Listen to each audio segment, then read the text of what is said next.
போராட்டத்தில் ஈடுபட்ட மாற்றுத்திறனாளிகளை போலீசார் தாக்கியதாக தொடரப்பட்ட வழக்கில் காவல் உதவி ஆணையர் பதிலளிக்க ஆணையானது பிறப்பிக்கப்பட்டிருக்கிறது. அது குறித்த ஒரு அண்மை செய்தியை தற்போது பார்த்து வருகிறோம்.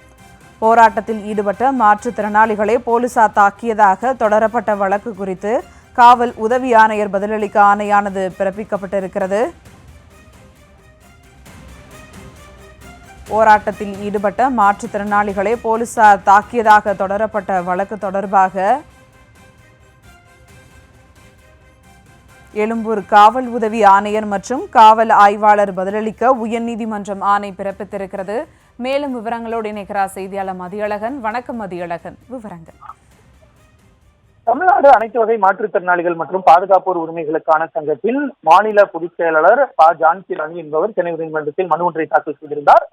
அதில் தமிழகம் முழுவதும் இருந்து ஏறத்தாழ 1800 மாற்றுத்திறனாளிகள் கடந்த பிப்ரவரி 17ஆம் தேதியன்று சென்னை கேப்பாக்கம் சிவானந்தா சாலையில் அமைதியாக கூடி மாற்றுத்திறனாளிகளின் பல்வேறு கோரிக்கைகளை வலியுறுத்தி ஜனநாயக முறையில் போராட்டத்தில் ஈடுபட்டதாக கூறியுள்ளார்.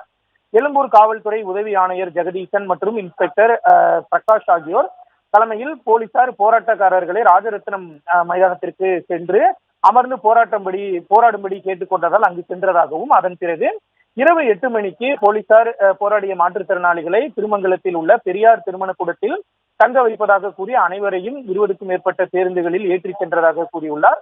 ஆனால் சென்னை மற்றும் சென்னைக்கு அருகே பல இடங்களில் எந்தவித அடிப்படை உதவியும் இல்லாமல் அலைக்கழித்து அவர்களை அடித்து சித்திரவதை செய்துள்ளதாகவும், மேலும் மனுதாரர் கால்களை இழந்த மாற்றுத்திறனாளி ஜான்சி அவர்களை பேருந்தில் தூக்கி போட்டு அவரது கை கால்களை முடுக்கியதில் அவர் மயக்கமடைந்ததாகவும் மனுவில் கூறப்பட்டுள்ளது. பின்னர் ஆம்புலன்ஸ் வரவழைக்கப்பட்டு அவர் ராஜீவ்காந்தி அரசு மருத்துவமனையில் அனுமதிக்கப்பட்டதாகவும் தெரிவிக்கப்பட்டுள்ளது. எனவே மாற்றுத்திறனாளி மீது கொடுமை நிகழ்த்திய போலீசார் மீது நடவடிக்கை எடுக்க வேண்டும் எனவும் இழப்பீடாக 25 லட்சம் ரூபாய் வழங்க உத்தரவிட வேண்டும் எனவும் கோரிக்கை வைக்கப்பட்டுள்ளது.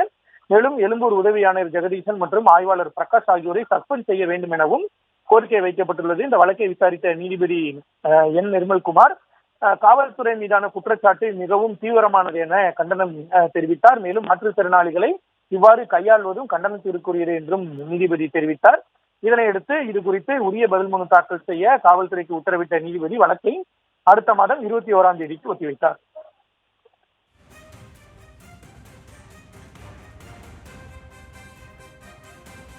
விவரங்களுக்கு நன்றி மதியழகன்.